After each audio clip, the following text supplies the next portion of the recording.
What's up guys, Learning with Rich here. In this video, I'm going to present a guide on how to create a building execution plan that aligns with ISO 19650 standard. So again, this is Richard and this presentation will provide you with a detailed, actionable roadmap for managing information in construction projects that is suitable for clients, contractors, and designers alike. All right, so let's do this. Now, the first thing that we are going to do is to define ISO 19650. So it's an international standard that guides how we manage information across the life cycle of built assets using BIM or Building Execution Plan. So it's divided into several parts. But we are going to focus on ISO 19650-1, which covers the concepts and principles, whereas the other one, the 19650-2, it addresses the delivery phase. Okay, so the standard emphasizes the collaboration, standardized workflows, and efficient information exchange, which is the key pillars that shape a BEP. Okay, so what is a BIM execution plan or BEP? So the definition is that it's a critical document that outlines how information management will be executed by the delivery team throughout a project. So there are two types of building execution plan or BEP. So the first one is the pre-appointment BEP that is used during tendering to showcase capability, and the post-appointment BEP, which serves as a practical guide for delivery and information exchange. So its purpose is to align the project teams, establish standards, and ensure workflows are efficient. So why is a BEP important? Okay, so it offers several benefits. So first, it ensures alignment with the client's EIR or exchange information requirements. It also clarifies roles and responsibilities. It standardizes workflows to reduce errors, and it enhances collaboration, leading to a better project outcomes. So ISO 19650 mandates the BEP as a cornerstone of effective information management, that making it essential for BIM projects. All right. So what are the key components of a BEP that is in alignment with ISO 19650? Again, this is just the the basic component of a BEP that has an alignment with ISO 19650. So number one, so what are the core elements? Okay, so it covers the overview, goals, and deliverables. Okay, the project information. So that is one of the core elements. Project information, the overview, goals, and deliverables. And then number two, we also need the roles and responsibilities that defines who does what. Okay, number three is standards and protocols. So like file naming, convention, and data exchanges. Okay, so number four is information delivery milestones. So it's like setting a timelines and deadlines. And then number five, another core elements is the CDE or Common Data Environment for centralized data management. And then number six, we also have the collaboration processes that details the team workflows. And then seven is the risk management, so which is a critical addition to identify and mitigate the risk. So these elements make the BEP comprehensive and robust. Okay, so number one, step one is understanding the client requirements, starting with the EIR or exchange information requirements. So you might ask, what are the project goals? What information is needed or deliverables and when? And what standards must be followed? So, for example, a client might need asset management data or 3D models for design reviews. Okay, So the BEP must align with EIR to meet these expectations, setting the foundation for the project. Okay. Next one is step two. So we need to define the roles and responsibilities. Okay. So identify the key players, the appointing party or the client, the lead appointed party, that's typically the main contractor or consultant, and the task teams like subcontractors or specialists. So assign tasks such as a model creation, data management, and quality assurance. Okay, so you also need to include an example of RACI chart or RACI chart for model creation. The designer is responsible, the BIM coordinator is accountable, the contractor is consulted, and the client is informed. So this clarity prevents overlap and confusion. Okay, right. Step number three that we need to identify on our BEP is we need to establish the standards and protocols. Okay, so for example, we need to define the file naming conventions like this one, the PRJ001. So that's the standard naming convention that specifies the project code, the originator, the volume, the type, and number. Okay, so you also need to specify the level of information needed or LOIN, okay, such as the geometry plus COBI data at stage 4. So set the data exchange formats like, for example, IFC or COBI, and list software like uh, Revit or Navisworks. So reference ISO 19650-2 and local standards, like, for example, the UK National Annex or the New Zealand BEAM standards for compliance and consistency. Okay, now step four is plan information delivery with a what? Master Information Delivery Plan or MIDP. So this consolidates task information delivery plans or TIDPs from each team, and it should be includes the milestones. So like the design model submission, let's say by June 15, 2025, or approval and review processes. Okay. What else? So example is that TIDP for the task information delivery plan. So that's your structural model, the designer, and then the submission, and then the file format, which is in uh, IFC format. So we need to include the information delivery. And then make sure it ensure alignment with project timeline. Okay, so the next step is we need to set up the common data environment, which is the CDE. So it is a centralized repository for all project information. Okay, it must have access control, version control with audit trails and workflow states like, for example, work in progress or WIP, publish, and archive or shared. Okay, so tools like Autodesk Construction Cloud can help or Plannerly.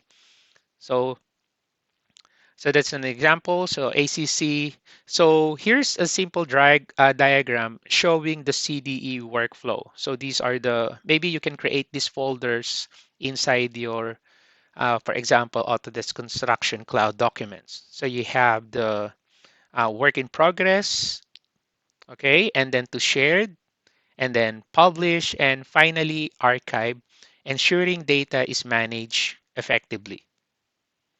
Okay, so step six. So we need to foster collaboration. So define processes like regular meetings. Say let's say for example weekly BIM coordination sessions for clash detection, such as bi-weekly Navisworks clash report reviews or Revisto if you're using Revisto, and communication protocols like using Microsoft Teams for updates. So We also need to encourage training and team buy-in to ensure everyone is on board.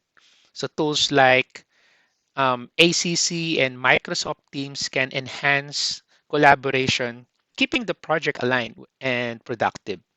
So that's step 6. Okay, so step 7, so we need to manage the risk, okay, which is a critical aspect of ISO 19650. So what we need to do is we need to identify risks like data loss in CDE or common data environment that, of course, delays in information delivery or misalignment with the EIR. So mitigate this with regular backups and security protocols.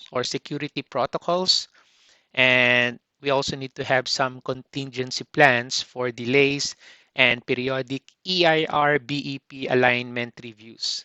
Like, for example, backup the CDE weekly to prevent data loss, ensuring your information remains secure and accessible.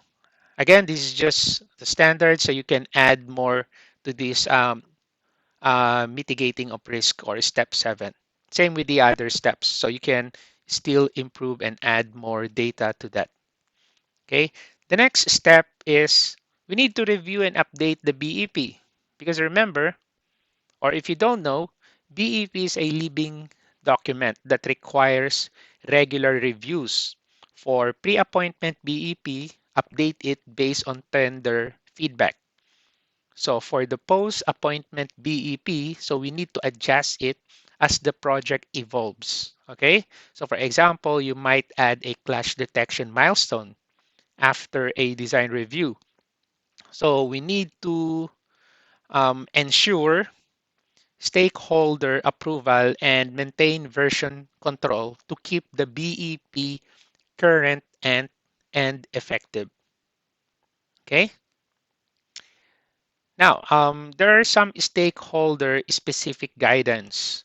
Okay, so different stakeholders have unique roles in the BEP process. So for clients or the appointing party, so focus on defining a clear EIR, okay, and reviewing BEPs. Okay, so contractors, let's say that's our lead appointed party, so we need to coordinate the TIDPs and manage task teams. Okay, so designers and subcontractors or the task teams ensures models align with the level of information needed and standards. Okay, so for example, a client might define in the EIR, let's say, deliver a 3D model plus COBI data by stage 4. Okay, so tailoring the BEP to these roles ensures everyone's needs are met. Okay, so there are some, let's look at a case study. So a hypothetical office building project, the challenge was coordinating multiple design teams. Okay, so the solution, so let's pre-appointment BEP clarified each team's capabilities during tendering. So while a post-appointment BEP complete with an MIDP and CDE streamlined information delivery. So the outcome was a 20% reduction in design errors and on-time delivery, showcasing the power of a well-implemented BEP. Okay, so this is just a hypothetical case study. Okay, so tools and resources. So to support your BEP creation, so there are some tools that you can use. So you can use that one, NatSpec, Plannerly, software like Autodesk, Revit, Civil 3D, InfraWorks, Navisworks, ACC, Revisto. Okay, so you can use this software. So for training, you can always go to Autodesk certification. You can go to their website. And then for standards, so ISO 19650-1-2, NZ BIM Handbook, UK BIM Framework. Okay, so example is Planner Release BEP template that simplifies the standard setup. You can go to YouTube and then search for Plannerly for more information.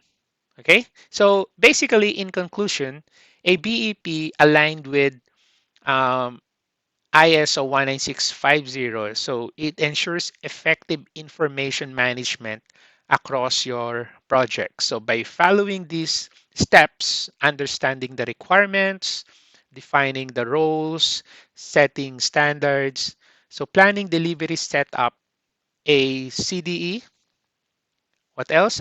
Fostering collaboration, managing risks, and reviewing the BEP. So you will create a robust plan that drives success. So, and I encourage you to start drafting your BEP now.